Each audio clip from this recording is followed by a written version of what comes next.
Okay, I'll share my screen. And we are good to go. So we talked this weekend about what is golf psychology. So for those of you listening to this, just try and answer that in your mind right now. What is golf psychology? What is golf's mental game? So I'll give you a few seconds. Think of that. What does golf's mental game mean to you? If you have a strong mental game, you have the ability to what?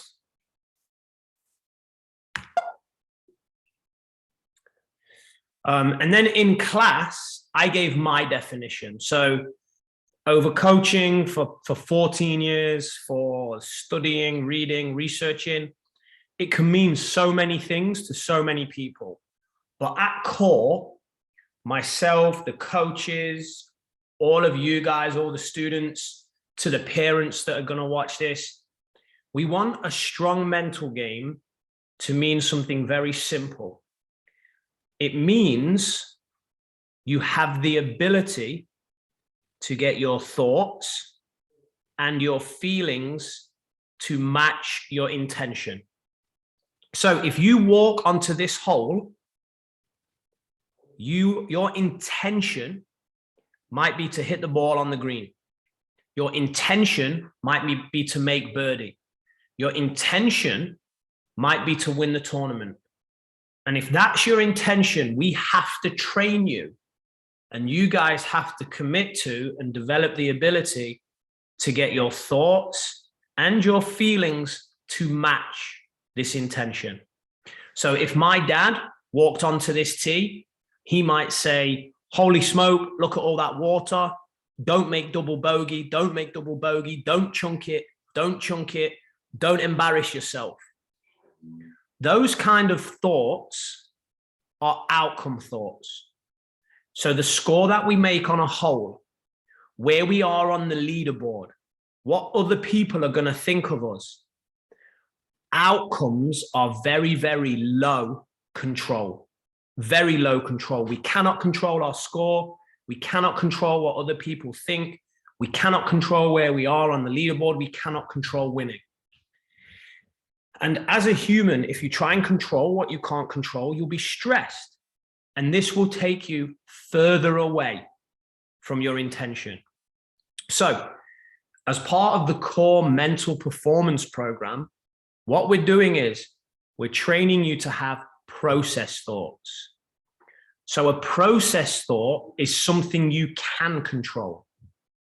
So when Tiger Woods sets foot on this tee, he's focusing on the feeling of his practice swing. He's focusing on tempo and rhythm. He's focusing on his breathing. He's focusing on his target. He's focusing on analyzing the shot, picking a smart target, all of those things that he can control.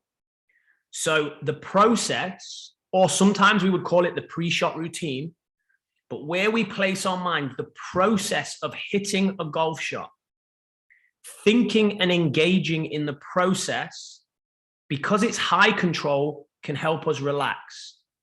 And that will get us closer to our intention. So the mental performance goal for every core student this year, to have a strong mental game, to get their thoughts and feelings to match their intention when they play golf, is to have more emphasis and more focus on their process than outcomes, because that will help reduce stress, help you be more relaxed, and help you enjoy this awesome game. If you are process focused, you'll be relaxed, there'll be more enjoyment, and eventually, with some hard work and effort in practice, you'll get closer to your intention. A great example of a pre-shot routine, a good process, is listed here. So every golfer that plays at a high level will go through this process. The first thing they'll do is they'll look at their shot options. Once they've analyzed all their options, they'll select one. Once they've selected, they'll visualize. And then once they have visualized, they'll execute and they'll accept the outcome no matter what. So you'll sometimes hear me refer to this as OSVEA. Every player on the PGA Tour goes through an OSVEA, OSVEA, when they hit a golf shot. Now, that isn't just the physical steps. That's also the mental steps. So let's have a look at Jordan Spieth go through his OSVEA, the physical and the mental steps of the routine. Is off and kind of stand back behind the ball, kind of in line with it like this, and say I'm going to go, we'll just stick with the same target over the red pole. And so I'll stand kind of back here, and I'll kind of think, am I going to, if I'm going to hit a high ball, I'm trying to get the motion right here, what street is, right? Three little swings, not going to swing it too hard. Just get the motion. If I'm going to hit more of a fade, I'm kind of sawing it off.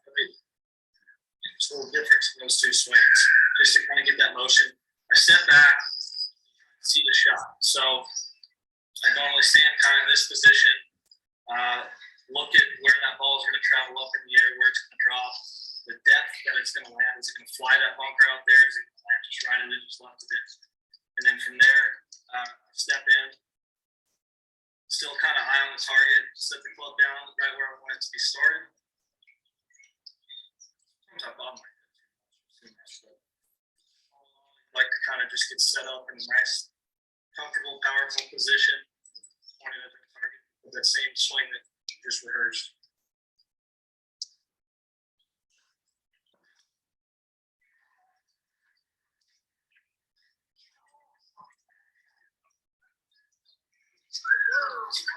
What's the idea?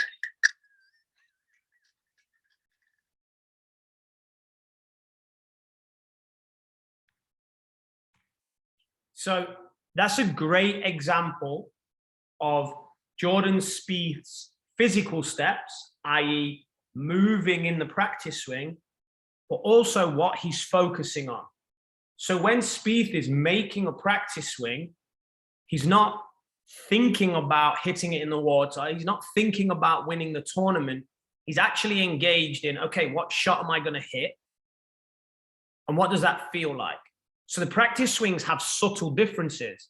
And then when Spieth is hitting the shot, he's not trying to hit the ball in the hole. He's not trying to win the tournament. He's focused on the process of recreating that feeling of the practice swing.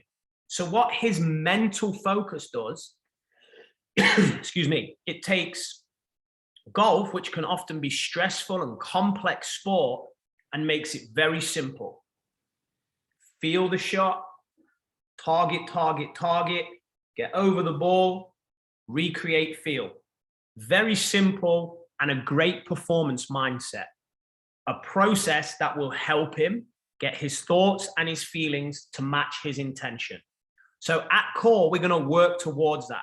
Every single one of you will hit shots and you'll talk out loud where your focus is. That's how we're going to start to train the mind and body and the process to connect. So why does this work? Well, let's look at the science. The human brain has three important sections when we hit a golf shot: a calculator, a portion of the brain that drives movement, and then the chimp. So the calculator, when you do the O and S of OSVEA, when you do the options and the selection part, that puts information into the calculator. So if one of you on this call, let's say Mia, if Mia was going to hit a 150-yard shot, she's probably thinking, okay, that's going to be this club. Now, if the shot's into the wind, she's probably going to add a club. And then the shot is uphill, so she's probably going to add a little bit more. And then if the pin was at the back of the green and it was safe to go out the back of the green, it was an easy chip, we probably want to hit even more. So there's a maths puzzle going on in our brain that takes concrete data, concrete information, numbers, puts it together and helps us select a certain club, a certain shot shape, and a certain target. Remember, the target might not always be the flag. If there was water at the back of the green for Mia's shot and she didn't want to go out the back, then we might make the target the front of the green. If there's a bunker on the right, we might make the target the front or the middle left. So you've got to take all this information in before the shot, put it into the calculator part of the brain, ask yourself what your options are, and then you select one. Once you've done that and you've got this data, you cannot hit a golf shot with numbers and data. That won't help you move very well. And the golf swing is a range of movements. So what we're going to do is we're going to take that number, those numbers and that data, and we're going to turn it into movement. We're going to move it from the calculator part of the brain to the movement part of the brain through visualization. So visualization can be see, can be feel, and can be hear. So we saw Jordan Spieth talk about seeing the shot, seeing his target, and then feeling the shot. So what he's doing is he's taking the shot analysis and he's entering a world of imagination. And he's seeing, feeling, and hearing. He's changing this concrete data, these numbers, into something more sensory. That is a very, very, very important thing to do if you want to make good golf swings. Data doesn't drive good movement. Visualization, senses, imagination, feeling, that drives good movement. So once you visualize the shot, you're ready to hit, you're ready to execute. Now, the key thing we need to do when we execute is silence the chimp. So the chimp is an amazing thing. The chimp keeps you alive. For those of you that are doing your driver's permit, or for those of you that drive, you stop at red lights because of the chimp.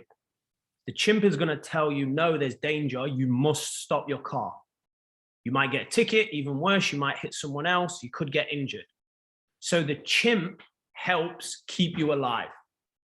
However, on the golf course, we don't need to activate the chimp because golf is not a life or death situation. So on the golf course, when we hit a golf shot, we have to silence the chimp. And then no matter what happens, we have to accept the outcome. If we accept the outcome, that increases the chances of the process repeating on the next shot.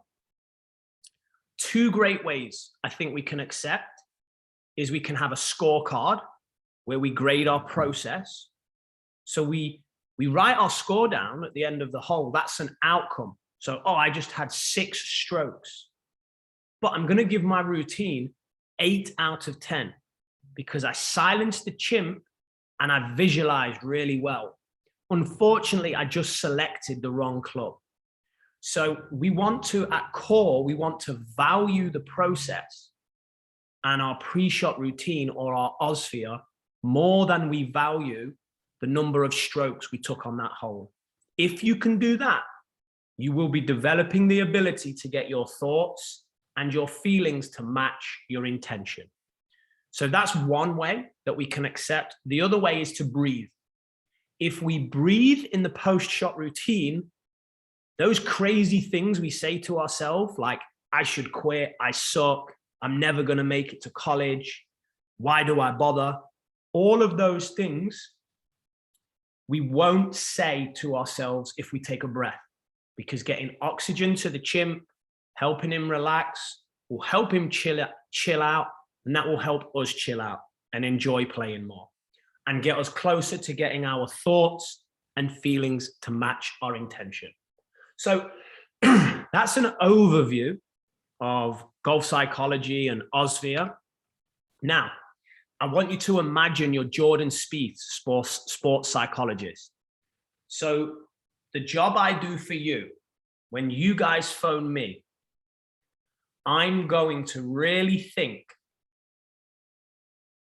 does this player, so if Justin plays in a tournament and then Justin phones me, or if Mikey plays in a tournament and Mikey phones me and I answer, when I'm answering your questions, I'm thinking, did they get their thoughts and feelings to match their intention?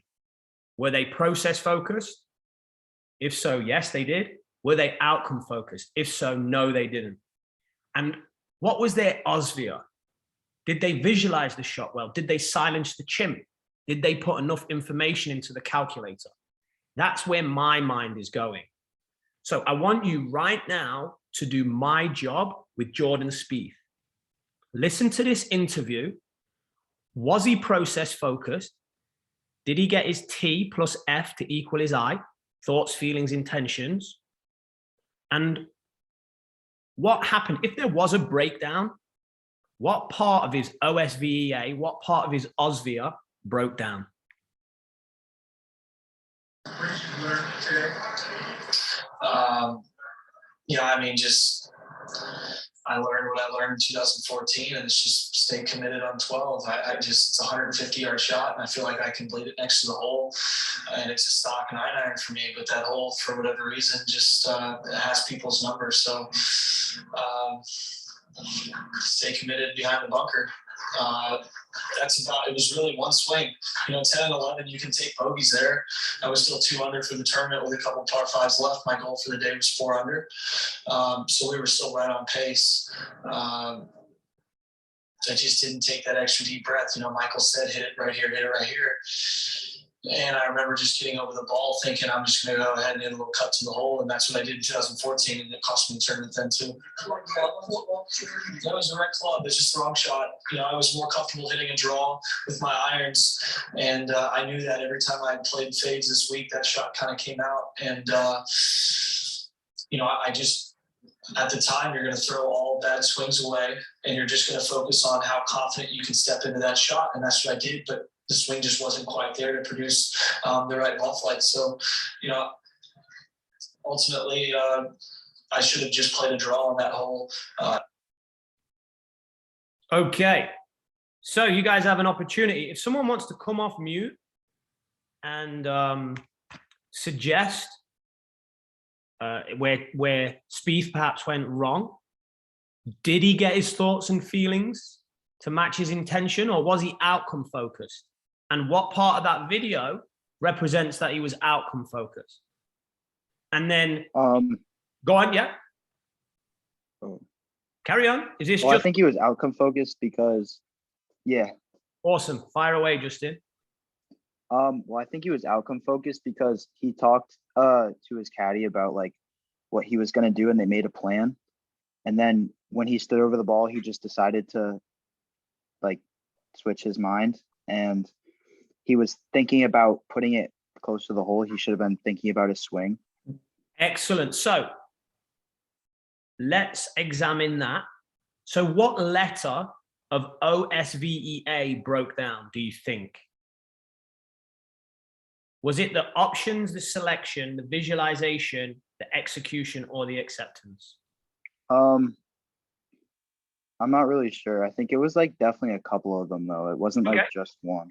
So your observation is correct. So I'll go into it a little more, but great answer, Justin. You're obviously picking up the knowledge from this very well and applying it. You are correct. What about T plus F equals I? Was there anything in that video to suggest that Spieth was outcome focused and not process focused? What do we think? Mikey, I know you were there last time. Can you remember?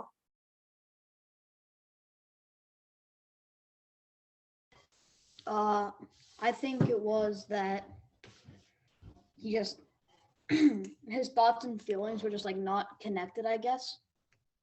Good. What did he say in the interview? He said he had a target for the day. Can you remember what, can anyone remember what that target was?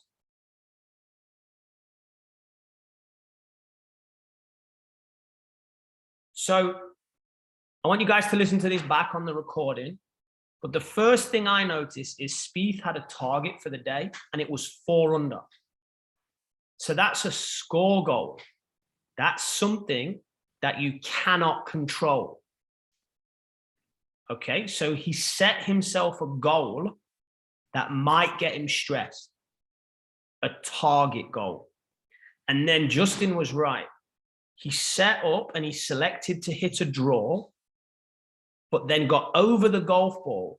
And maybe because he had a target score and not a process goal, he changed to try and make birdie.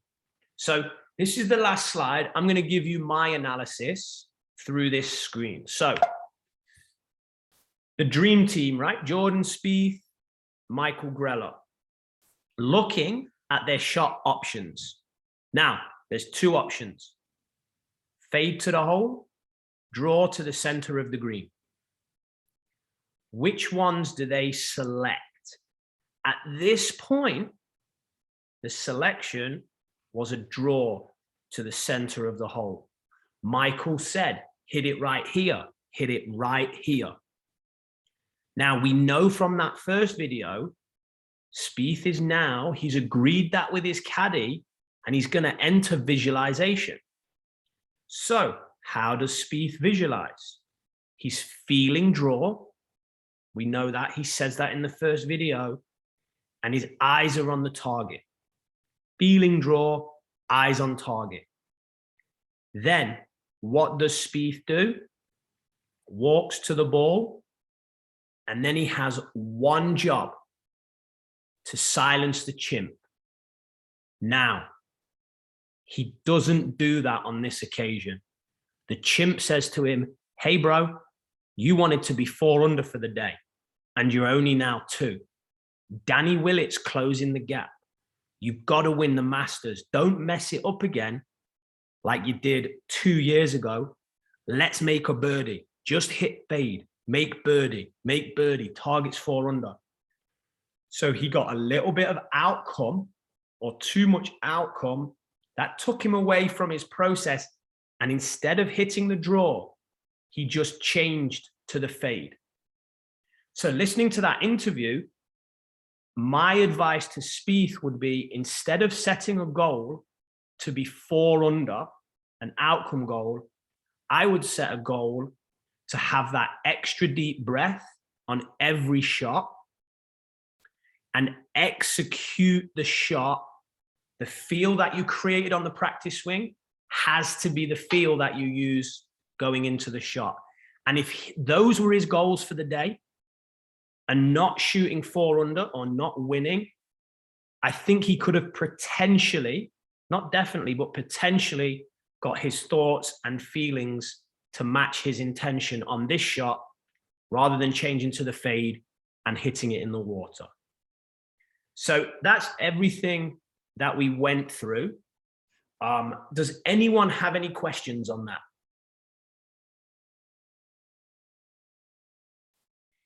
If you don't, I want everyone to know next week, we'll be looking at the O and the S. So that's the overview. T plus F equals I, thoughts plus feelings equaling intention. That's very important that everyone at KOHR remembers that. OSVEA, that's the process we're going to use to achieve that. Next week, we're going to look more at 2 of the letters. We're going to look at O and S. And O and S are really strategy. So we're going to look at how you can become a strategic master and really put all the best information into the calculator to give you the best chance of shooting lower scores, the best chance of getting closer to your intention. So that's what we're going to do at KOHR next week. If you can't make the session, don't worry. We will do another Zoom call on the evening. Any questions? Great. If not, you guys can log off, and thanks for joining me. I really do appreciate it.